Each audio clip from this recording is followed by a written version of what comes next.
Moi, je dis toujours que le vrai entrepreneur, c'est celui qui sait danser sous l'orage. C'est pas le gars qui entreprend qui décide. Il n'y a pas besoin d'être japonais pour faire des sushis. Ne la mettez jamais avec des parts ou en tant que directrice. Elle est responsable en cas de problème. Bon, aujourd'hui, on va négocier 300 000 €. Il lui a fait croire que c'était le meilleur du monde et le gars sur le terrain, ce jour-là, ça a été le meilleur du monde.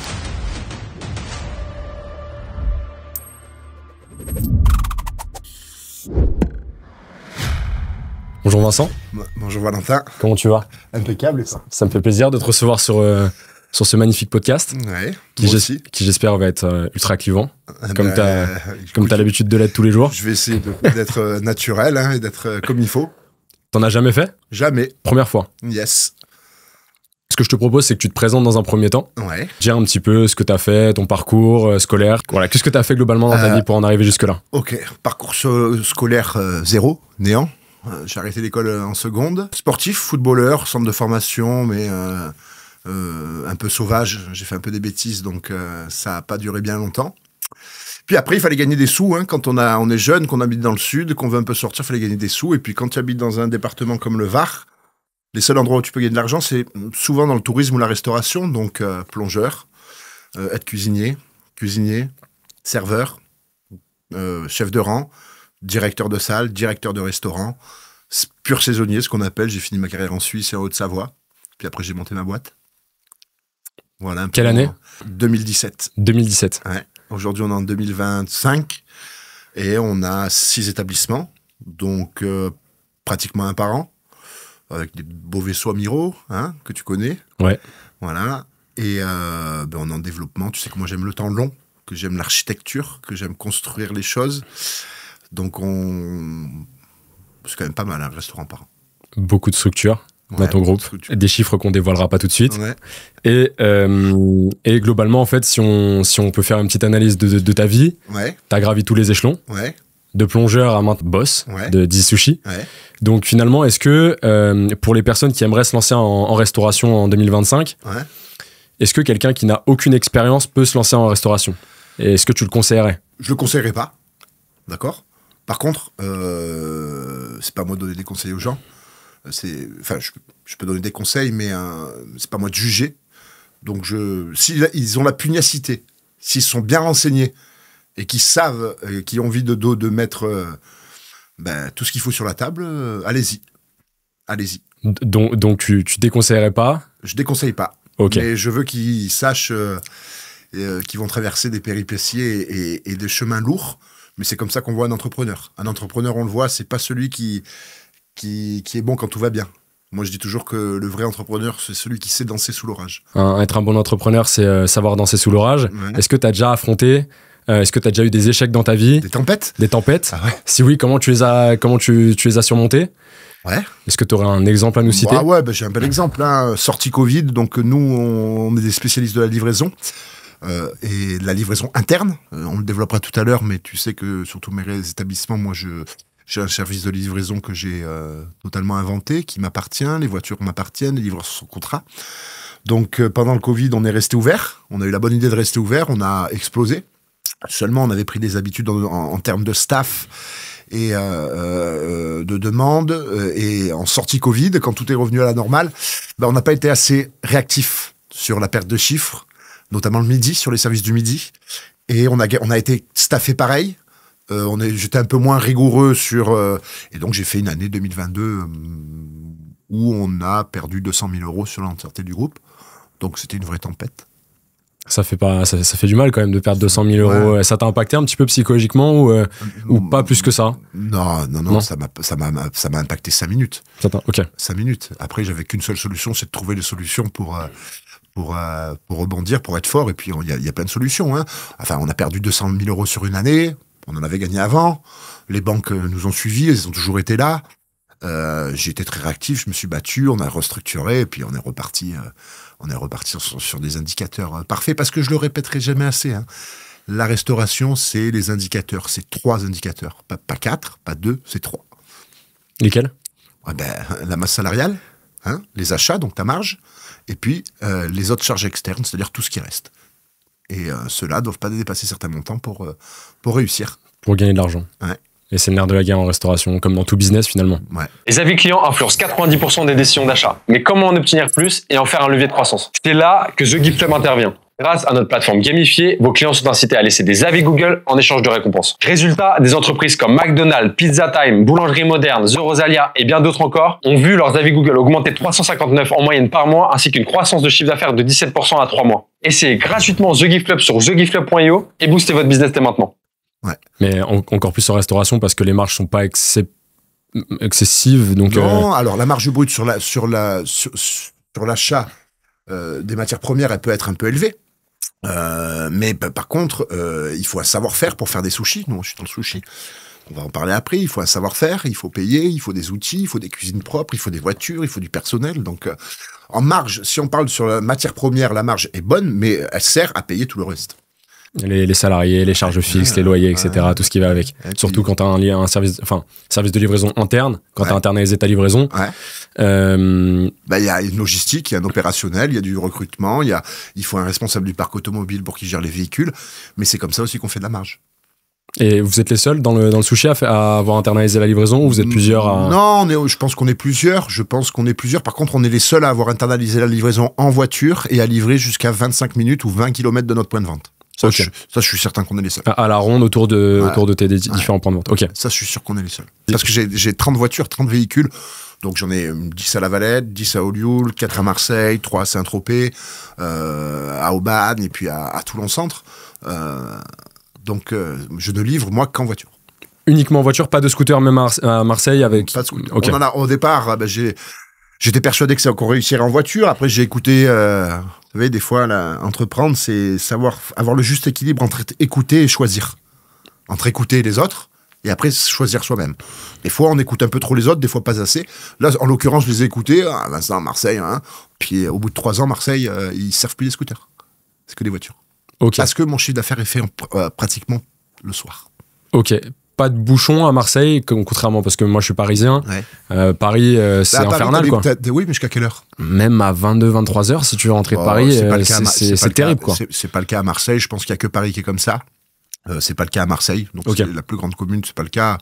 À 19h30, les gens, ils sont tous chez eux en train de faire popote ou de donner des cours à leurs enfants ou de regarder une émission à la con. De télé-réalité sur W9. Tu vois, en scrollant un peu sur le téléphone. Sur TikTok. Voilà. Et puis là, la route est à nous. Est-ce que tu es allé sur justement les voitures parce que tu avais une problématique de livreurs qui tombaient avec des problèmes avec tes assurances, etc. ou pas particulièrement? Non, pas particulièrement. Alors, tu mets un point en avant. Oui, les assurances sont moins chères. Les accidents, pour protéger tes employés, c'est beaucoup mieux une voiture parce qu'ils sont protégés qu'un scooter. Mais c'est pas la raison première. Je te mentirais. Non, tu sais, c'est l'adaptabilité. Il y a plein de gens, des fois, qui disent oui, bon, alors, là, tu vas ouvrir ce restaurant, combien il faut d'employés? Mais c'est pas toi qui décides combien tu as besoin d'employés. C'est le chiffre d'affaires qui décide combien tu as d'employés. Un peu pareil. Là, où je me suis installé, j'ai vu que sur certaines communes qui étaient à 15 minutes ou 20 minutes de mon point de vente, il y avait une forte demande en sushi. D'accord. Et donc, je me suis adapté. J'ai dit, là, pour y aller là-bas, on va partir avec 4, 5, 6 commandes sur cette commune-là. Il n'y a rien de mieux que la voiture. Le scooter, t'es à 50 km/h. Une voiture, quand t'es sur une autoroute, parce que tu sais que moi, j'ai une stratégie d'emplacement un peu spéciale. Je dois être à moins de 3 km d'un autoroute ou d'un grand accès. Une fois que t'es sur une autoroute, t'es à 110. Ouais, donc vachement plus rapide qu'un 50 cm3, avec le risque que ton livreur tombe avec les sushis et que donc, ça... C'est le marché qui m'a fait m'adapter. Moi, je me suis toujours adapté au marché. Ok. Moi, j'ai toujours adapté au marché. Cet été, petite anecdote, j'ai échangé avec un restaurateur dans le sud, justement. J'étais à Bandol. Et j'ai échangé un petit peu avec lui sur, justement, j'avais pas particulièrement apprécié le service, etc. Donc, j'en ai fait part. Et il m'a dit, oui, mais les clients, c'est pas moi qui m'adapte au marché, c'est le marché qui s'adapte à moi. Qu'est-ce que tu penses de... J'ai pas compris ce que ça voulait dire. Il a dit quoi? Que c'est le marché qui s'adapte à lui et non lui qui s'adapte au marché. Il se plante. Je suis pas d'accord du tout avec ça. Moi aussi. Mais je suis pas d'accord avec ça. Le service, les métiers de service, c'est ce que l'on fait. Nous, on va manger, mais c'est du service qu'on apporte. On apporte à manger chez les gens, comme ça ils n'ont pas à bouger, puis on apporte une qualité. Parce que si c'est pas bon, ils reviennent pas. Moi, je suis pas d'accord avec ça.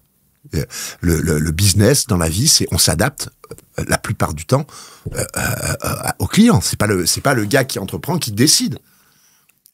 C'est exactement ce que je me suis dit. Je me suis dit que c'était. Mais bon, le problème, c'est que j'ai 23 ans, donc dire à quelqu'un qui a 60 ans qu'il a tort, c'est un petit peu compliqué.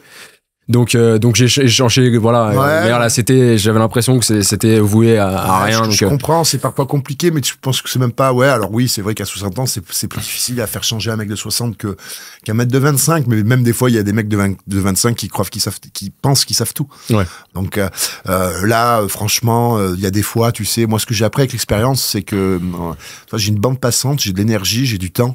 Il y a des fois, il y a du temps que tu peux pas accorder. Bon, mais si le gars il te dit que c'est à toi qui paye, à s'adapter à lui qui reçoit l'argent, tu dis merci au revoir. Moi, quand c'est comme ça, je mets même pas un mauvais avis sur Google. Bon, il se faisait déjà assassiner sur Google, voilà. Donc. Non, mais pareil, pas Google, les avis, j'en ai rien à foutre. La vraie réponse, c'est est-ce que tu y vas ou est-ce que tu y vas pas. Ouais. Moi, quand je vais dans un endroit, il m'a pas plu. Même des fois, parce que des fois le serveur, j'ai pas envie. Peut-être qu'il a été sympa, mais j'ai pas envie moi de critiquer moi. Moi, le résultat il est simple. Ça m'a pas plu, j'y retourne plus. Ouais. Il perd un client. Ouais. C'est le nerf de la vie, l'argent. Voilà. C'est ça la vérité. Est-ce que j'ai envie de revenir? Est-ce que sur 3 clients qui viennent chez moi, j'en convertis 3, j'en convertis 2,5, 2 un quart ou 0? Arrive un moment, ça va s'essouffler les touristes. Hein, ouais. Pour le gars à Bandol. Hein. Ouais, c'est déjà aussi. le cas. Mais c'est en train de s'essouffler. De toute façon, les avis Google sont pourris. Donc, si les avis Google sont pourris, derrière, quand les gens remarquent le nom du restaurant, en général, quand tu vois une note en dessous de 4, c'est un... Non, ton gars, il est fatigué, là. Laisse-le dans son délire. J'étais un petit peu choqué des propos on échangeait avec lui, mais... Tant mieux pour nous. Tant mieux pour ceux qui font bien. Moi, je me dis toujours ça. C'est vrai. On peut le voir comme ça aussi. On peut le voir comme ça aussi. T'as parlé de toi, mais t'as pas parlé de ta marque, Zisushi. Ouais. Quelle est ta proposition de valeur? Qu'est-ce que t'apportes à tes franchisés, à tes futurs franchisés? Quelle est ta promesse? Je sais pas si on peut appeler ça une promesse, mais si moi demain j'ouvre un restaurant Zisushi, quel accompagnement j'ai? Quel chiffre je vais avoir au bout de 3 ans, au bout d'1 an? Est-ce que tu peux nous dévoiler un petit peu Plus gros, meilleur, moins cher, d'abord. Ça, c'est clair. Mes sushis sont plus gros que chez tous les concurrents. Aujourd'hui, tu vas manger des fois des sushis, c'est même plus la taille d'une pièce de 20 centimes, d'accord? Donc, ils sont plus gros. Ils sont gourmands. Ok, parce que j'aime mettre à manger, j'aime mettre des saveurs. Je veux que les clients qui viennent chez moi, quand ils sortent du repas, ils soient repus. Et ça, c'est fondamental en restauration. On m'a toujours appris ça. Donc ça, c'est Zisushi. Et puis moins cher, parce que quand tu prends la taille, la gourmandise qu'il y a à l'intérieur, fatalement, si tu les mets en exergue avec quelque chose au même prix, mais qui est 2 fois plus petit, on est moins cher. Moi, je vois le sushi comme une bouchée traiteur. D'accord? Il n'y a pas besoin d'être espagnol pour faire des paellas, ça se saurait. Il n'y a pas besoin d'être italien pour faire des pizzerias, sinon on aurait beaucoup d'Italiens en France. Hein, même s'il y en a quelques-uns. Il n'y a pas besoin d'être turc pour faire des kebabs. Il n'y a pas besoin d'être japonais pour faire des sushis. Nous, on maîtrise la technique. On s'est jamais pris d'ailleurs, on n'a jamais annoncé Zisushi qu'on était des maîtres sushis, qu'on avait passé 10 ans au Japon pour s'infuser de la culture japonaise. Non, on a pris la technique qu'on respecte, parce qu'on est des gens qui respectent le travail, ça c'est clair. Hein, on respecte le savoir-faire. Depuis tout petit, moi, on m'a toujours appris ça, hein, que ce soit quand on fait quelque chose, on le fait bien. Ça, on le respecte. Après, on s'interdit rien comme association de saveurs. C'est-à-dire que chez Zisushi, tu vas rencontrer un spring roll du berger avec du jambon cru qui entoure avec du riz, et le jambon cru qui entoure la pièce avec à l'intérieur du fromage de chèvre, de la cacahuète, du pesto. Tu vas, par exemple, un de nos top ventes chez Zisushi, c'est le Cali façon César. Donc tu vas retrouver tous les indicateurs d'une salade César, hein, dans un California. Donc poulet frit, avocat, parmesan, roquette, et puis la petite sauce César. Voilà, donc j'ai plein, je fais des sushis, des makis frits. En fait, je prends l'univers du sushi et je le mélange au fast-food, au fast-good, à la junk food, et j'aime bien cette idée-là. Donc ça, c'est sur les sushis. Après, qu'est-ce qu'on apporte, nous? On apporte le service. Chez Zisushi, tu commandes, t'es livré à domicile. La livraison, elle vaut 99 centimes d'euros. Peu importe où t'habites, peu importe le montant de ta commande. Il n'y a pas de montant minimum, il n'y a pas de montant maximum. Tu paieras toujours 99 centimes. Les sauces sont gratuites. Voilà. Il faut que le service soit simple. Donc, le sens du service, la livraison à domicile par mes livreurs, Donc, c'est pas les livreurs de Uber qui, parfois, ils arrivent, ça va, wesh, tu descends, si tu descends pas, t'as pas ta commande. Non, mes livreurs, en général, les clients descendent, mais on a une certaine forme de politesse, tu vois, c'est pas... parce qu'il y a un patron au-dessus, tu vois, il y a un contrat de travail, donc qui est légiféré. Donc le sens du service, et puis donc ça c'est pour ce qu'on fait chez Easy Sushi. Qu'est-ce que j'apporte aux franchisés ou à mes restaurants propres? C'est le système de livraison que j'ai inventé. Bon, pour livrer, il faut des clients. Pour avoir des clients, il faut être présent sur les réseaux sociaux, il faut être présent sur Google, faut avoir un site internet qui est rapide, il faut avoir une commande en ligne qui fonctionne bien. Mais qu'est-ce que j'apporte à mes franchisés? J'apporte ce que je sais faire, c'est-à-dire de faire de la qualité en cuisine, de faire que ce soit fait main, mais que ce soit avoir une productivité élevée. D'accord, mais surtout, c'est que j'arrive à internaliser cette livraison. Donc, je le sais livrer jusqu'à 25 km du point de vente. Donc, quand un franchisé vient chez moi, il a, dans le contrat de réservation de zone, il va avoir la ville où il s'installe, mais il va avoir 10 villes autour où il peut livrer. Donc, fatalement, tu comprendras qu'il agrandit sa zone de chalandise. Donc, il agrandit le nombre de clients qui sont susceptibles de commander chez lui. D'accord, grâce à ce système de livraison.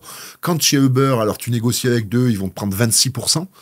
Sur ce que tu fais, chez moi, le service livraison, donc masse salariale brute chargée, ok, voiture, essence, usure des véhicules, et tout ce qui comprend ce service-là, ça me coûte entre 12, 13%. D'accord ? Ok. Voilà, t'as compris que je gagne déjà 20 points par rapport à Uber. Et puis en plus, comme tout le monde sur Uber, ils te safranent, qui te prennent beaucoup, donc ils prennent sur tes prix, ils rajoutent des frais de traitement, des frais de livraison. Tous les restaurateurs, ils augmentent leur prix sur Uber. Ouais. Ça veut dire qu'un client, quand il commande 2 fois chez Easy Sushi chez Uber, parce qu'on y est, on veut les convertir, mais demain j'y serai pas, je m'en foutrai. Je te le dis. Mais quand un client va aller chez Uber, il commande 2 fois, il aurait commandé chez Easy Sushi, avec le même argent, il pouvait commander 3 fois. Voilà. Donc, qu'est-ce que j'apporte à mon franchisé? Le savoir-faire, l'amour, la structure et un modèle économique que que jusqu'à présent, personne ne maîtrise. Et puis en plus, nous, l'important, c'est où on est et pas, c'est où on va et pas où on est. Donc, on n'a pas besoin de payer un loyer à un prix du mètre carré, à 100 € le mètre carré, dans une zone ultra passante. On a un taux d'effort qui est de 2%. La Valette, ça fait 1 700 000 € de chiffre d'affaires en étant ouvert que le soir, sauf le mercredi midi, pour faire plaisir à nos clients. Parce qu'il y a moins 15%. Et le loyer, c'est 1 250 €. C'est la vraie problématique en restauration, c'est comme les charges fixes. Là, c'est comme les charges fixes. Mais après, le loyer, il fait partie des petits intègres dans les charges fixes. Là, on parle encore d'une affaire, je dirais le nom, Vincent, ça t'intéresse ça? Le loyer, 7 500 le loyer. Pourquoi faire? Moi, je préfère que ce soit mes clients qui en profitent de cet argent-là que le bailleur. Donc voilà, qu'est-ce que j'apporte? Et puis j'apporte cette façon aussi de voir le sushi. Jeune, sympa, cool. On n'a pas de honte à dire qu'on est un fast-food. Alors, 2 questions à te poser. Est-ce que Vincent Veziano a déjà voyagé au Japon pour découvrir un petit peu la culture japonaise, ou est-ce que le savoir-faire, tu l'as fait sur le terrain, tu as commencé dans un sushi indépendant ou dans une chaîne de sushi, justement, pour apprendre à faire le sushi? Comment ça s'est passé un petit peu? J'ai été un employé incognito, je terrais le nom dans une chaîne de sushi, j'ai travaillé pendant 2 mois quand j'avais l'argent pour investir. Je me suis fait former. Et puis après, j'avais recruté aussi un chef de cuisine, un chef de sushi qui avait un savoir-faire. Donc on a associé notre savoir-faire pour réussir. Mais pour répondre, jamais mis un pied au Japon, jamais mis un pied en Asie. Ok. Et ça t'attire pas plus que ça? Pour voyager ou pour aller voir des sushis? Pour voyager. Pour voyager, si, ça m'intéresse. Si, oui. Aller au Japon. Oui, j'aimerais bien voir parce que ces grandes mégalopoles frétillantes de vie, frétillantes de technologie, pour voir. Pour manger aussi des sushis, ça me plairait de voir. Mais je sais que ce qu'on fait, franchement, il n'y a aucun sushi en France, mais tous les concurrents, les grands, Sushi Shop, Côté Sushi, Easy Sushi, il n'y a aucun japonais qui va goûter ça, qui va dire que c'est un sushi. C'est la seconde question que j'allais te poser, Vincent. Est-ce que tu as déjà mis sur une chaise un japonais, un chef sushi, et que tu as déjà fait goûter? Ça pourrait être un concept de dingue. Mais si, il pourrait aimer. Mais il pourrait aimer. Il pourrait adorer. Mais il me dirait, c'est pas un sushi. Déjà, le California Rolls, ce que tout le monde mange. Ça n'a pas été créé au Japon. Ça n'existe pas au Japon au départ. Au Japon, c'est le maki, futomaki, le nigiri. Le California Roll, tu sais ce que c'est? Pour l'anecdote. California Roll, c'est un gars qui était en Californie. Alors l'année, vous me pardonnerez si je mets 5-10 ans d'erreur. Japonais, il ouvre un sushi. Il en vend pas. Pourquoi? Parce que les Américains, la feuille d'algue, ça les attire pas. Ça, ouais. Ça les attire pas. Puis un jour, il est là, c'est comme la tarte tatin. Il fait son maki. Donc, maki, c'est tu mets ta feuille d'algue, d'accord? Et puis, par-dessus, tu mets du riz. Et puis, il se dit, au lieu de mettre la garniture et de fermer, il a tourné. Donc, le riz va être en extérieur, les condiments à l'intérieur et la feuille d'algue en intérieur. Ça fait que les gens, après, quand ils arrivaient devant sa boutique, ils voyaient le riz en extérieur. Ça a pris de là, ça a explosé. C'est pour ça que ça s'appelle un California. Parce que ça vient de Californie. Eh oui. C'est pas du tout. Un California, c'est pas un... Donc voilà. Donc, comme je te dis, hein, un Japonais, il pourrait trouver ça très bon, mais moi, j'ai de l'humilité. Hein, d'accord? Jamais j'oserais dire que c'est un sushi. Voilà. On se sert de la... C'est comme une paella qu'on fait en France. Tu vas en Espagne, il y a 100 sortes de paella. Évidemment. D'accord? Pourtant, la paella qu'on va manger en France, ça va être délicieuse. Hein. Tout à fait d'accord. Voilà. Mais ça pourrait être une idée de le faire goûter, justement. Ah ouais, avec plaisir. Tu mets un chef sushi moi, japonais. Au foie gras, au fromage de chèvre, j'adorerais qu'il faut le faire goûter et voir ses réactions, ça peut être magnifique. Ça peut être, et puis on peut échanger. Là, on va pouvoir échanger avec lui. Ben voilà, de la passion. Il sera passionné de sushi, je serai passionné de sushi à l'européenne. Ouais. Hein, c'est des produits mondialisés. Enfin, je veux dire, la pizza à l'ananas. Tu vas en Italie, personne fait de la pizza à l'ananas. C'est vrai. Voilà. Mais peut-être c'est pas pour ça qu'elle serait pas bonne. Donc, ça va nous donner l'occasion de partager notre passion, parce que on peut être différent, pas avoir la même exactement. Mais par contre, il y a quelque chose qui va me lier avec ce mec-là. Je suis sûr que ce sera la passion. Ça, j'en suis certain. J'ai cru voir sur les réseaux sociaux que tu t'es marié récemment. Ouais. J'avais une question à te poser là-dessus. Alors, est-ce que tu aurais un conseil aux entrepreneurs qui vont potentiellement se marier un jour sur le contrat de mariage? Quel conseil t'aurais à donner justement sur tout ça? Alors, on va parler vrai. D'accord? Il faut parler vrai. Il y a deux choses. Déjà, si tu as créé quelque chose pendant 10 ans, et que tu rencontres ta femme 10 ans après, ok, et que tu fais pas de contrat de mariage, ta femme, elle va avoir le droit de ce que tu as créé pendant 10 ans. C'est pas juste. Moi, je te le dis clairement, c'est pas juste. C'est tout ce qui va être créé après, d'accord? Ça, c'est la première chose. On sait jamais ce qui peut arriver. Hein. Mais au même titre qu'une femme entrepreneuse, c'est pas une histoire de sexe, là. Hein. Une femme entrepreneuse, elle a une grande entreprise, elle se marie avec un homme, si elle fait pas de contrat de mariage, elle fera un contrat de mariage. On fait tous pareil. Déjà, c'est normal. Après, est-ce qu'on va acheter une maison ensemble? Ça, c'est différent. Ça nous appartiendra tous les deux. Ça, c'est la première chose. Mais après, il y a la deuxième chose. Si ta femme, tu fais pas de contrat de mariage et que tu mets ta femme sur les papiers ou pas, mais si demain, on prend une maison, d'accord, en commun, et qu'il n'y a pas de contrat de mariage, et que mes affaires, elles tombent, ou qu'il y a une crise ou quelque chose, mais ta femme, elle est aussi redevable de toi que devant la loi. Donc, c'est aussi une manière, le contrat de mariage, à protéger la personne que tu aimes. D'accord? Pour que si un jour, toi, t'as pété un câble, t'as fait n'importe quoi dans tes affaires chutent, ça peut arriver, hein, on a connu des grands groupes qui tombent. Hein. Ta femme, elle sera protégée. D'accord? Donc voilà. Voilà ce que je pense. Faites un contrat de mariage, évidemment. Donc faire un contrat de mariage, et là, finalement, en analysant ta vision, on peut le voir de deux façons différentes. Ouais. Ça te sécurise toi, mais ça sécurise également ta femme indirectement. Mais bien sûr. Si elle n'est pas finalement directement liée à tes entreprises. Au même titre, quand vous montez une boîte, même si votre femme elle est intéressée, qu'elle veut travailler avec vous ou pas, ne la mettez jamais avec des parts ou en tant que directrice. Elle est responsable en cas de problème. Ça veut dire qu'on sera deux responsables. Il vaut mieux qu'il n'y en ait qu'un. Comme ça, on protège son conjoint. On protège. Bien sûr. Et puis en plus, si un jour vous plantez votre boîte, c'est votre femme qui pourra, et que vous êtes interdit de gérer. Interdit bancaire, il y aura. Ce sera votre femme qui mettra qui sera directeur, ou votre mari qui aura les parts, et vous pouvez avoir une solution pour monter une boîte. Comme votre cousin. Bon, il y a 46 milliards de solutions pour continuer derrière. C'est le droit des affaires. Mais du coup, tu conseillerais pas de s'associer avec sa femme ou de faire du business avec sa femme? Non. Moi, je suis là pour protéger le mariage, je suis là pour protéger le foyer. J'ai été associé avant. Rien qu'avec mon associé, des fois, pour acheter une éponge, on passait 10 minutes à dire on va prendre celle-là. Il y a des fois, il faut pas perdre de temps. Là, votre femme, votre mari, vous l'aimez, ça va être une perte de temps. Parce que des décisions que vous prenez rapidement, vous seul, ben, elles vont toujours être mises à discuter. Non. Et puis après, comme je vous dis, elle n'est pas protégée. Si vous chutez, elle peut perdre le droit de gérer, être un article bancaire. Vous n'allez pas être agile, vous n'allez pas être rapide dans les décisions.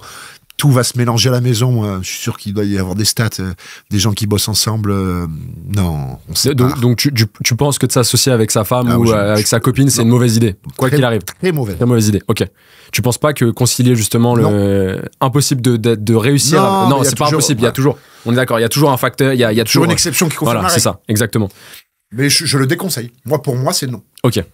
Non. Et même l'association, finalement, toi, est-ce que t'es pour ou... Je suis pour le pacte associé, qui est légiféré par un contrat, notamment avec des cadres opérationnels de ton groupe, pour leur donner une perspective d'avenir, pour qu'ils puissent gagner, avoir de l'argent, investir, être entrepreneur, pour consolider, pour avancer ensemble quand vous avez du savoir-faire. Donc ça, je suis pour le pacte associé. C'est mon modèle à Saint-Tropez. J'ai mes cadres opérationnels, donc mon directeur des cuisines et mon directeur de salle et livraison, qui ont des parts sur Saint-Tropez, ça je suis pour. Mais être associé sur l'enseigne Easy Sushi, la holding, elle m'appartient à moi. Je suis pas fan. Je suis pas fan. Pour l'instant, j'ai pas de bonne expérience, je suis pas fan. J'aime bien prendre les décisions. Moi, seul. Ok, et tu vas continuer comme ça finalement? Pour l'instant, après, si ça dépend des associés, minoritaires, qui est pas exécutif, qui est pas. Moi, c'est l'associé au quotidien pour prendre des décisions. J'aime pas perdre de temps. J'aime échanger, j'aime demander les avis des autres, mais après, il faut que j'aime bien avoir que ce soit moi qui tranche à la fin. T'aimes bien avoir le pouvoir finalement de décider. Ouais. Tu vas être entrepreneur, il faut avoir le pouvoir. Hein. Si t'es dépendant des autres, t'es mort. Hein. Tu réussiras pas. Donc jamais de 50-50, toujours le 51-49. Au grand jamais. Qui fait ça? Beaucoup de monde. C'est des erreurs fondamentales. Tu peux prendre aucune décision. Même si tu vas au conflit, c'est mort. Si l'autre n'est pas d'accord, non, jamais de 50-50. Toujours majoritaire. Toujours. Et donc, du coup, comment t'arrives à concilier la vie de couple avec le business et vie de couple? Bon, ça, faut poser la question à ma femme, hein, parce que moi, je n'ai rien changé à mes habitudes. T'as rien changé à tes habitudes? Bah non, j'ai rien changé à mes habitudes. Concilier la vie de couple avec la vie de travail, c'est d'abord, il faut il faut que votre compagne ou que votre compagnon comprenne que votre entreprise, c'est aussi votre bébé, que c'est ce qui permet de ramener de l'argent au foyer, de vivre parfois bien, voire très bien, et que fatalement, le travail, la responsabilité... Moi, j'ai 60 employés. Hein. Je suis responsable de ces gens-là. Donc, fatalement... 60, ça comprend également les franchises? Non, là, je parle que de mes restaurants en propre. Ah, en propre, ok. Ouais. Environ 60. Et sur le groupe global, tu as une idée de combien vous êtes? Si, pas beaucoup plus, puisque 75. Ok. Sans compter le franchisé, mais 75, ouais. Avec le franchisé, il sera 5-6, 75-80. Parce que les franchisés, tu veux qu'ils travaillent dans le magasin en question pendant un certain nombre de temps? Mais déjà, la loi, elle dit qu'un franchisé, c'est un entrepreneur indépendant. Il fait pas... Moi, je peux parler du groupe Easy Sushi en termes de chiffres, d'accord ? Global, que fait le groupe. Donc, il y en a certains qui vont te dire, des grandes chaînes, ils vont te dire, on fait 300 millions d'euros de chiffre d'affaires, mais c'est pas le groupe, c'est pas le franchiseur. Le franchiseur, s'il voudrait dire ce qu'il fait comme chiffre d'affaires, il faut juste qu'il réintègre les royalties qu'il prend par mois. Le chiffre d'affaires du franchisé, on peut parler, pour donner une idée de la grosseur du groupe, mais c'est pas le chiffre d'affaires de la holding. D'accord ? Donc, la loi, le franchiseur, il est indépendant. Hein. C'est un chef d'entreprise à part entière. Hein. Il y a des choses qu'il est obligé de faire qui sont soumis au contrat de franchise, des fournisseurs référencés obligatoires, des process obligatoires, mais il y a d'autres choses où il est libre d'entreprendre. Hein. Donc, pas d'obligation de travailler pendant X temps dans le magasin. Si. Nous, on fait que des franchises. Nous, on veut des gens qui... Easy Sushi, c'est pas fait pour les investisseurs au départ. Parce que c'est des métiers... C'est pas fait pour des investisseurs. Je te le dis clairement, moi, j'en cherche pas. Un restaurant, tu commences à gagner de l'argent en année 2, c'est déjà génial. Et normalement, en année 3. Ceux qui te disent en année 1, je commence à gagner énormément d'argent, c'est des menteurs. Moi, je te le dis, j'en vois, hein, c'est des menteurs. Ou alors, on n'habite pas dans la même planète. D'accord ? C'est propre au marché français ou alors, je connais que le marché français, donc je peux parler que de celui-là. Tu vois, j'en sais rien. Mais non. Alors oui, il y a toujours les exceptions. Il y en a 2 qui ont monté un concept de fou la première année, mais un concept normal, la première année, tu as des frais qui sont pas amortissables. Des frais d'avocat, du petit matériel, c'est pas amortissable. Donc, Bon, et puis il faut faire du client. Attends, tu sais, c'est pas donné à tout le monde d'être McDo et de dire j'ouvre, tu sais, j'ouvre, je vais avoir du monde. Voilà, il y a quoi? Il y a 7-8 franchises. Après, il faut aller chercher du client. Donc, il faut convertir d'abord le client. OK? Donc, avant d'arriver à un chiffre d'affaires qui soit régulier, c'est 2-3 ans. Donc, il faut au moins 2-3 ans pour gagner de l'argent. Nous, ce qu'on veut, c'est que le franchisé travaille dedans parce que nous, on fait un métier de qualité. Il faut contrôler. Et puis, tu sais, en restauration, nous, royalties inclus, c'est 15% de marge opérationnelle. Donc, 15% de marge opérationnelle, c'est beaucoup. C'est bien. Hein, tout le monde en fait ça. Hein. Ceux qui sont à 20 ou 30, c'est des menteurs, ou il y en a peu. 15, entre 15 et 17, royalties inclus, c'est déjà très bien. Plus, tu travailles dedans, donc tu as ton salaire de directeur, hein, de manager. Mais cette marge de 15%, elle peut vite basculer dans rien. Tu as 2 employés qui sont... Tu as 2 employés de plus, on en parlera après si tu veux. Hein, masse salariale brute chargée, c'est un indicateur fondamental. Tu te trompes, tu as 2 employés en plus sur l'année, un employé brut chargé, c'est 45 000 euros, fait 90 000 euros. Donc tu fais plus d'argent. Ça te fait 5 ou 6 points en plus sur de masse salariale par mois. Quand tu dépasses, que normalement tu as une masse salariale brute chargée à 30%, si tu es à 37%, tu n'as plus 15% de marge opérationnelle. Tu as 8%. Puis si tu n'as pas bien acheté, et ben là, tu perds encore des points. Tu n'es plus à 70 de marge, mais à 65, tu perds 5 points. Donc tu n'as plus 8, tu as 3. Et pour peu que tu as un peu moins de clients ou que tu pris des forfaits ou que tu as un peu trop de charges externes, mais tu gagnes 0. Donc quoi de mieux qu'avoir le dirigeant, le franchisé sur le terrain. Moi, ce que je dis toujours, c'est le franchisé d'abord. 3 ans sur le terrain, il fait tourner sa première affaire, après il en ouvre une deuxième, et là, il va pouvoir prendre du recul. Là, après, ce sera un investisseur. Mais c'est nous qu'on l'aura créé, l'investisseur. Aujourd'hui, il faut que le gars qui investisse, il me check les achats, il me check la masse salariale au moins les 2 premières années. Okay. On veut qu'il soit dedans. Ok, donc investisseur, on oublie. En restauration, c'est... On oublie. Enfin, chez les sushis, pas possible. Ok. C'est quoi la dépense la plus extravagante que tu aies fait dans ta vie? Et est-ce que tu regrettes cette dépense? Dans ma vie d'entrepreneur? Dans ta vie globale, générale. Qu'est-ce que j'ai fait comme dépense de dingue? Ou dépense à la... Ouais, ça va être... Ouais, ça va probablement être un restaurant après une sortie en boîte, un truc comme ça, ou une sortie, ou des vacances. Ouais, voilà, ça va... Alors le montant, je sais pas, j'ai jamais fait de choses abusées, moi. Il a pu m'arriver... parce que j'ai beaucoup travaillé pour gagner de l'argent, moi. Donc arrive un moment, tu travailles aussi pour quelque chose. Et puis moi, j'aime bien prendre du plaisir dans la vie. J'aime bien, en fait, cueillir le fruit de ce que j'ai semé. Et quand j'ai semé, j'ai labouré. Donc, est-ce que tu as du mal à... Enfin, est-ce que... Non, j'ai pas de mal à dépenser. T'as pas de mal à dépenser? Non, j'ai pas de mal à dépenser. Par contre, je dépense pas, tu vois. Bon, les fringues, c'est ma femme qui me les achète. Je suis pas un grand fou. J'ai des belles fringues, hein, mais... Non, le truc où j'ai le plus dépensé, un jour, j'ai dû faire une soirée à 3-4 000 balles, voilà. Ok, table en boîte de nuit, ouais, restaurant... Voilà, j'ai fait un peu le cake, j'ai pris du plaisir. Okay. Je pense que c'était après une période où j'avais travaillé 100 heures par semaine ou 80 heures par semaine, pendant une longue durée, que j'avais cueilli les fruits et que j'ai dit allez... Et puis, j'avais du monde autour de moi, qui avait peut-être pas d'argent et que j'avais envie de faire plaisir. Aussi. Tu vois, donc il y a ça aussi, hein, tu vois, donc ouais, c'est ça ma dépense. Okay. Après une belle voiture, pas de montre, pas de voiture. Si, une montre, j'ai déjà acheté une montre, mais c'est pas une dépense folle. C'est le bijou d'un homme. Ouais, tout dépend de comment... j'ai une belle Rolex que j'ai payé 12 000 balles, j'ai une Panerai que j'ai payé 8 000 balles. Ok, mais c'est pas des dépenses. C'est une Oyster date juste, normale. Tu l'as acheté quand? Il y a 6 mois. 6 mois? Et t'es content? T'es content de cet achat? Ah oui. Chez Rolex Ah ou... oui. Ouais. Chez Rolex, j'ai réussi à avoir. Je suis très content. Ouais. Rolex en France ou... En France. Mais je suis passé par un ami à moi pour qu'elle arrive plus vite. Ouais, parce que sinon, c'est 2 ans. Donc, je suis passé par un ami. Tu sais que c'est le réseau après. Hein, c'est ça la vie aussi dans nos métiers. En plus, bon, moi, je suis dans le Var. Je connais du monde à Saint-Tropez. Je connais du monde à Marseille. On a du réseau. On s'aide et... oui, j'ai acheté des truffes noires là récemment aussi. Est-ce que c'est une dépense extravagante? J'ai acheté 300 € de truffes noires parce que je suis un restaurateur que j'aime bien manger. Donc ouais, et la Rolex, comme je te dis, 12 000 balles. Ouais. Et la voiture aussi, t'as une super voiture. On est venu en Q8 là de la Valette.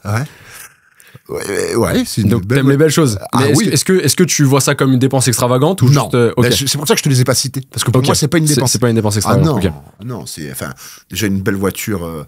Déjà après je suis un homme d'affaires moi. Aujourd'hui, je me déplace, je vais voir des banquiers, je vais voir des gens qui veulent investir dans des établissements, je vais voir mon expert comptable, je vais voir si j'arrive dans une R5 habillé en survêtement, ça le fait pas.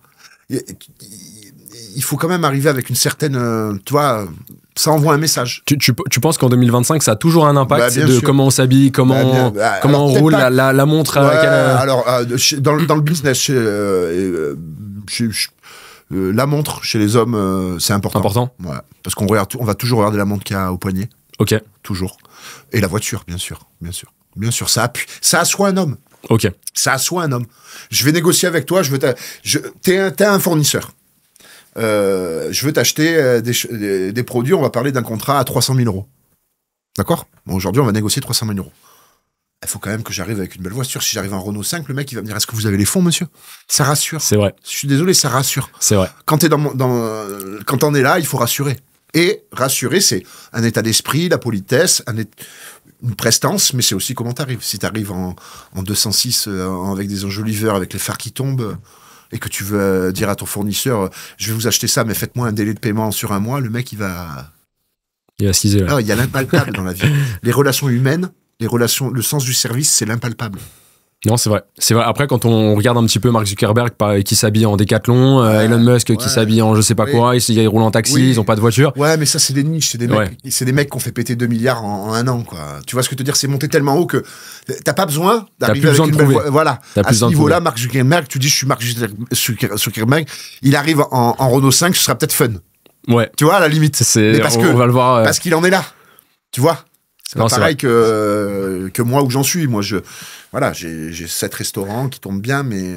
Après un entrepreneur qualifié, il va sur Papers, il regarde un petit peu les sociétés. Voilà. Donc même si t'arrives en R5, finalement, c'est pour ça que je te posais la question. Il y a plusieurs visions. Moi, je suis pas d'accord avec toi. Moi, je dis qu'il faut une certaine prestance. Okay. Alors après, est-ce que c'est parce que je suis un sudiste? Est-ce que c'est des origines?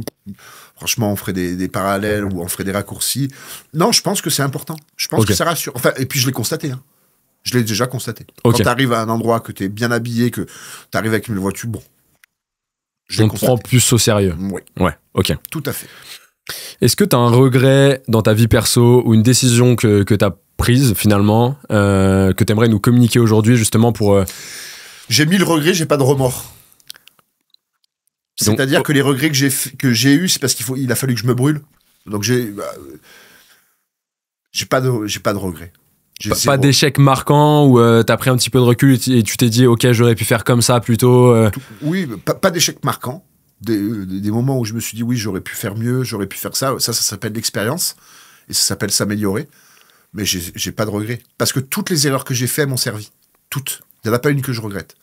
C'est comme les gifs de mon père, il n'y en a pas une que je regrette. Les quelques gifs qu'il m'a donné, il avait raison parce qu'il m'a remis sur le droit chemin. J'ai pas de regrets sur les erreurs. Ouais, on peut toujours faire mieux. On peut toujours faire mieux. Mais aussi, les fois où j'ai fait des erreurs, c'est parfois, j'ai pris d'autres décisions où ça a réussi, mais elles auraient pu être des erreurs. Mais si je ne les aurais pas prises, elles auraient réussi. Donc non, j'ai pas de regrets. Même, tu vois, quand j'ai commencé, je suis peut-être allé un peu rapidement. Peut-être que structurer la franchise, ça m'a demandé beaucoup d'argent, beaucoup de temps. Peut-être que ça aurait pu attendre 2 ans. Peut-être que, tu vois, mais aujourd'hui, je le regrette pas. Tout est prêt, tu vois. Donc, j'ai pas de regrets. J'aurais pu avoir le regret au départ. Marseille, c'était difficile. Maintenant, on gagne de l'argent. On a un EBE excellent. Donc, non, j'ai pas de regrets. Ça sert à rien, les regrets. Les remords, c'est de pas avoir fait une action que tu regrettes. Mais quand tu l'as fait, c'est pas grave. Tu utilises les regrets finalement comme source d'énergie pour avancer. Ouais.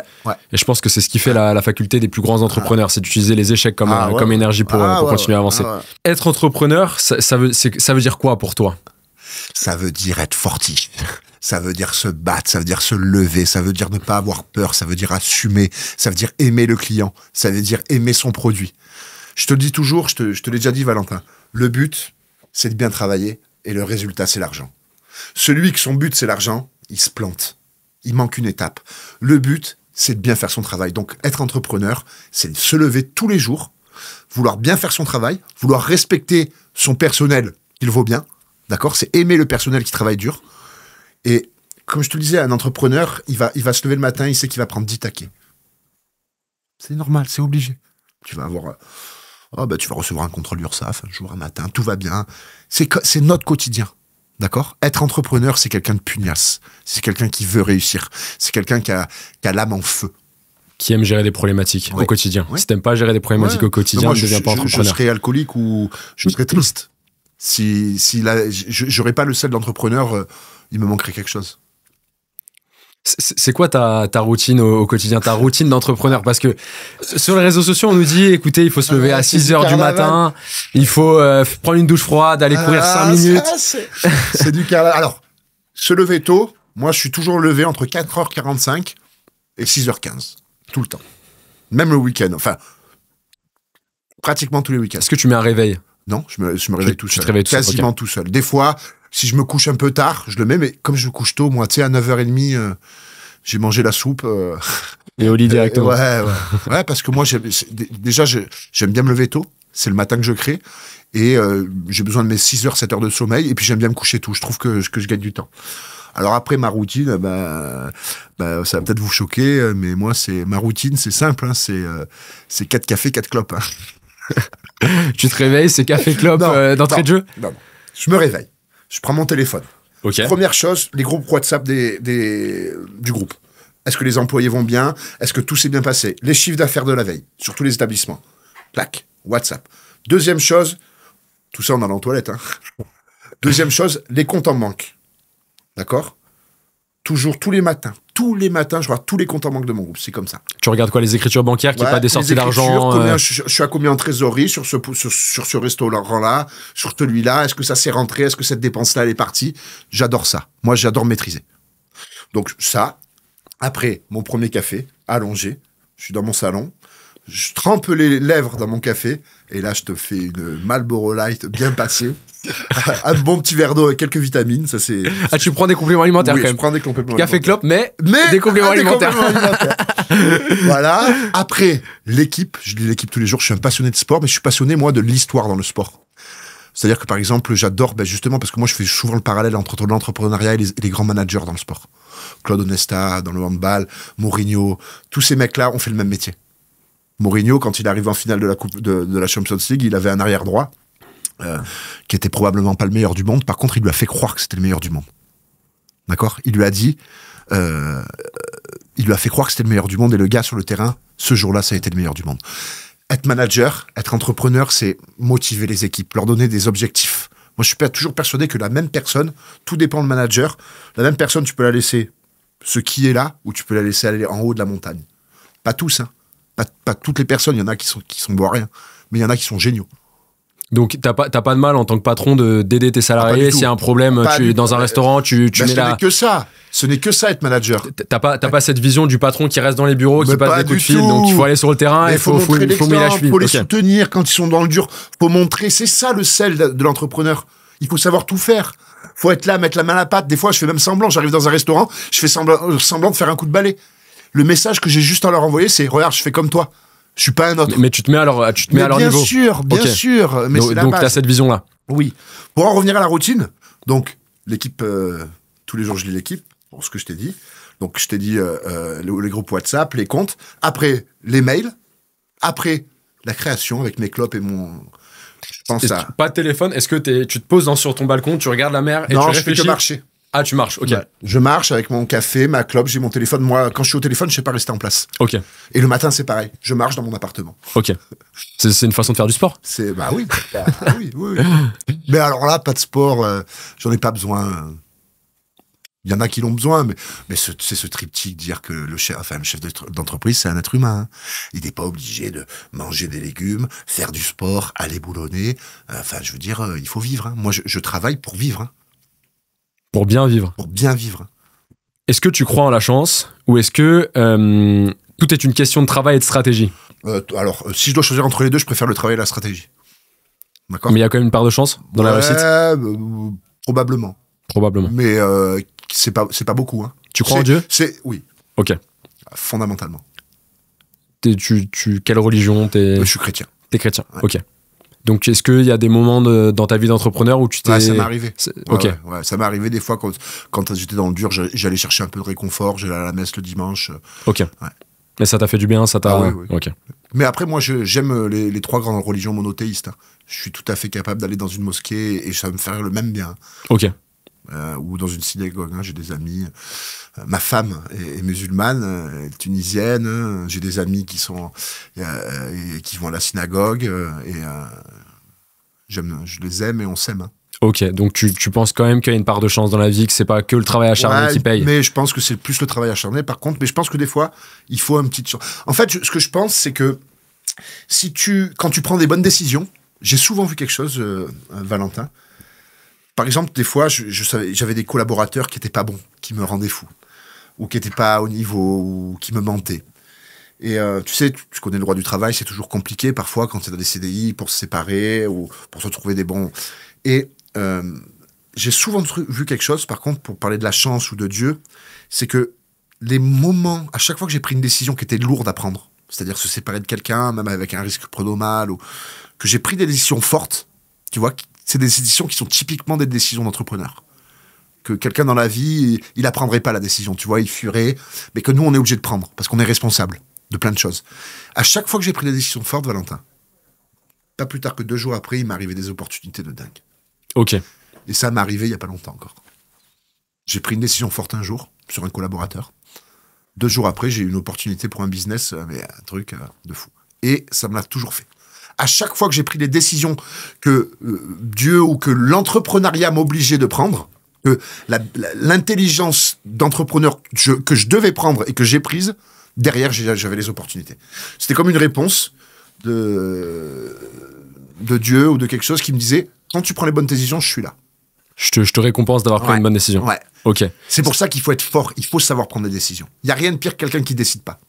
Est-ce que la première fois que t'as viré quelqu'un dans ta vie, est-ce que la première fois que t'as viré quelqu'un dans ta vie, c'était compliqué, c'était dur? C'est toujours une souffrance. C'est toujours une souffrance à chaque fois que tu... À part quelqu'un qui est vraiment un enfoiré et que au départ ça te fait du mal, mais après il t'a tellement insulté, il a tellement dit des choses, il t'a tellement fait des mails en t'insultant qu'à la fin tu t'en fous. Mais sinon, c'est toujours dur. Un humain, c'est un être humain. C'est toujours dur de dire à quelqu'un « tu ne me conviens pas », rien que ça. Moi, quand j'étais enfant, je l'ai trop entendu. Est-ce que t'arrondis les angles en entretien? T'essayes, ouais. T'essayes, ouais. Ou est-ce que t'es frontal et... Non, j'essaye d'arrondir les angles. Okay. J'essaye toujours déjà de partir en bon terme. Je préfère une rupture conventionnelle qu'un licenciement. Ok. Et tu finalement t'arrondis les angles, tu dis pas la réalité de ce qui s'est passé, du pourquoi, du comment. Le droit du travail, elle te permet pas, parce que ce soit factuel, ça peut se retourner contre toi. Et puis quelqu'un que tu vas pas garder, ça suffit à lui-même. Il va déjà s'auto-juger. Rappelle-toi quand on était petit, qu'on avait une mauvaise note en classe, ou qu'on se faisait engueuler, qu'on nous disait ça nous fait de la peine. Il n'y a pas besoin de rajouter plus que ça. De facto, c'est factuel. Tu le gardes pas, c'est parce qu'il convient pas. Est-ce que tu as besoin de rajouter derrière tu donnes des raisons. Est-ce que ça va pas l'aider? Est-ce que ça va pas l'aider justement lui dire le pourquoi du comment? Écoute, très souvent quand tu gardes pas quelqu'un, il va pas être d'accord avec ce que tu lui dis. Évidemment. Ça va lui servir dans 3 ans. C'est propre à l'humain. Mais bien sûr. Quand tu perds quelque chose, tu as envie de. C'est là que j'ai souvent remarqué que c'est propre à l'humain, mais c'est moins le cas des entrepreneurs. Les entrepreneurs, quand on prend des coups comme ça, on dit pas c'est la faute de l'autre. Ça, c'est une donnée importante. C'est de ma faute. Moi, je suis toujours responsable. Quand je réussis, mais quand dans une situation où je suis en conflit, même si l'autre c'est quelqu'un de vraiment dégueulasse, ben j'ai une part de responsabilité, j'aurais pu faire mieux. Tu vois, souvent j'ai remarqué que chez l'entrepreneur et chez moi, c'est que c'est toujours de ma faute. Moi, je suis exigeant avec les autres, mais je suis encore plus exigeant avec moi-même. Je déteste dire ouais j'aurais pu, mais c'est à cause d'eux. Et d'ailleurs dans le travail tu les vois. Donc sur le coup, tu vas lui dire, il va te dire non, je suis pas d'accord avec vous. Tu sais, c'est comme tout, hein, les êtres humains. Moi, j'ai eu des gens qui sont restés 2 ans chez moi, et qu'au bout de 2 ans, ils pensaient que s'ils n'étaient pas là, la boîte elle tombe. Ça n'est jamais arrivé. Hein. Probablement que la boîte, s'il y en a qu'un qui est important, ça va peut-être être prétentieux, mais c'est moi. Ouais, bah oui. Probablement. Non, mais... D'accord. Et si c'est pas le cas, c'est là que ça devient... En fait, il faut être dépendant de personne, voilà. Val. Si t'es dépendant d'un mec, c'est le mec qui a le savoir-faire, c'est lui le chef. Et il tient par les couilles. Hein non, tu comprends? Non, c'est vrai. Il faut être dépendant de personne. D'accord? Par contre, il faut aimer tout le monde. Il faut essayer d'aimer tout le monde. Mais j'ai jamais pris de plaisir à pas garder quelqu'un. Ça me fait toujours une boule. Quand je me couche la veille, j'ai le stress. T'es quand même stressé. Ouais. Ah ouais. Et est-ce que ça t'arrive de mal dormir la nuit à cause de... Okay. J'en fais des cauchemars. Ça t'impacte, ok. Ouais, l'humain, ça me fait... Moi, j'aime pas faire de la peine. Je sais faire de la peine. J'ai appris à savoir faire de la peine parce que je suis un entrepreneur. Donc je le sais. J'ai pas de problème à le faire. Par contre, ça me touche toujours. Ça me fait de la peine. Et comment t'as appris à dire non? Parce que si je dis pas non, je perds. parce que je pars en faillite. J'ai appris à dire non parce que les faits étaient devant moi. Tu comprends, Valentin? Je suis obligé de savoir prendre des décisions. C'est fondamental pour un entrepreneur. Donc j'ai appris à dire non. C'est obligé. Il faut savoir dire non. Tu vois, j'ai failli te dire non, toi, pour venir aujourd'hui. Je sais bien. Je t'ai envoyé 15 messages pour... C'est parce que tu as été pugnace, parce que je te connais, et parce que j'admire, moi, la pugnacité. J'admire celui qui lâche rien, que j'ai dit oui. Et j'aurais peut-être encore tramé de moi, mais j'aurais essayé jusqu'au bout, jusqu'à que tu me dises non. Et au final, je t'ai dit, Vincent, si tu veux pas, tu me dis... Je sais pas toujours dire non. Voilà. Mais des fois, on n'a pas dit non. Et on a eu raison de pas dire non parce qu'on a eu des... La vie, ça joue à rien. C'est pour ça que je te dis, il y a pas de regrets. Enfin, il y a peu de regrets, mais surtout pas de remords. Parce que ça se joue à rien. Des fois, je te dis, la tarte tatin, c'est une erreur. Des fois, t'as pas osé dire non. Et finalement, t'as bien fait. C'est pour ça que Dieu est là, parfois. C'est vrai. Si t'avais un conseil à quelqu'un qui veut devenir riche, la nouvelle génération, ils veulent devenir entrepreneurs. Avant, on voulait être cadre dans une grosse boîte. Aujourd'hui, tout le monde veut devenir entrepreneur. C'est devenu un fantasme. Et le fantasme final, le fantasme ultime, c'est de devenir riche, de devenir millionnaire, d'avoir des grosses voitures, des grosses montres. Est-ce que tu aurais un conseil à nous donner pour devenir riche? Alors, c'est difficile pour moi, Valentin, parce que déjà, le terme riche, déjà, je le suis pas. Alors, peut-être que ma boîte, elle vaut aujourd'hui 2 ou 3 millions d'euros, mais moi, j'ai pas 2 ou 3... tu vois, c'est ma boîte qui les vaut, ok? Et c'est pas riche. Donc, réussir sa vie, tenir ses objectifs, avoir des objectifs élevés, ça me parle plus. Faire plaisir aux autres, que l'argent ne soit pas un souci. Tu vois? L'argent, c'est pas avoir un yacht de 450 mètres de long. C'est que l'argent, c'est pas un souci. Si t'as envie de te faire un resto, il y a pas de souci. Si t'as envie d'acheter un pull, t'es au magasin, tu vas pas regarder si j'ai des sous. Ça, c'est déjà une forme de richesse. Alors, le conseil que j'ai à donner à ceux qui veulent être dans ce cas-là, travailler. Voilà. Et que le travail qui paye, finalement. Ouais. Y a pas, c'est des pyramides de Ponzi, c'est des mensonges. J'ai peu vu, à part la pugnacité, à part le travail. Il n'y a pas d'autre moyen que d'être riche. Ok. Donc, ou rentier.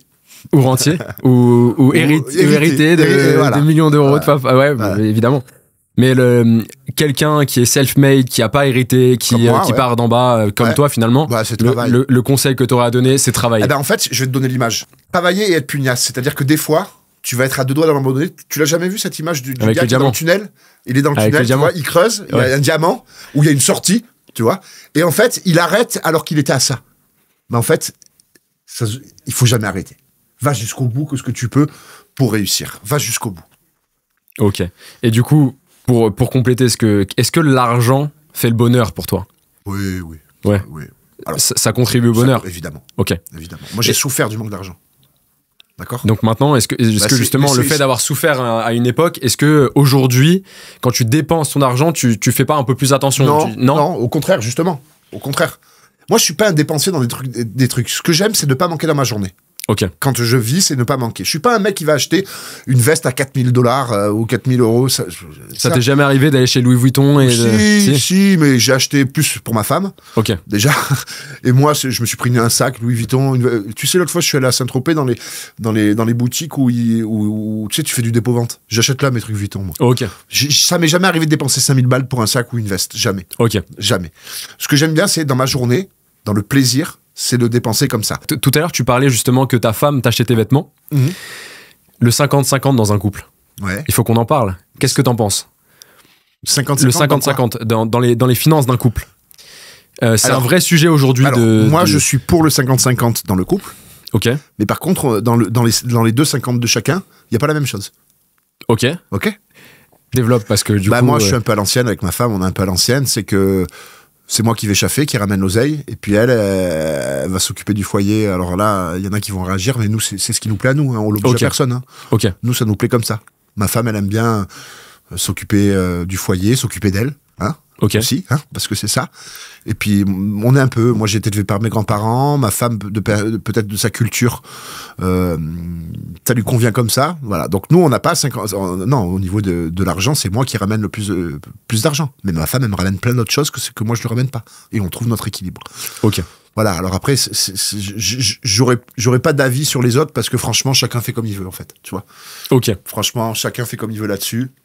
Je t'ai dit tout à l'heure, je suis pas pour l'association, par contre, parce que quand t'es à la maison avec ta femme, tu peux lui parler de business, elle peut te parler de son métier, d'accord, mais on est dans l'échange, pas dans le truc où on a des trucs en commun.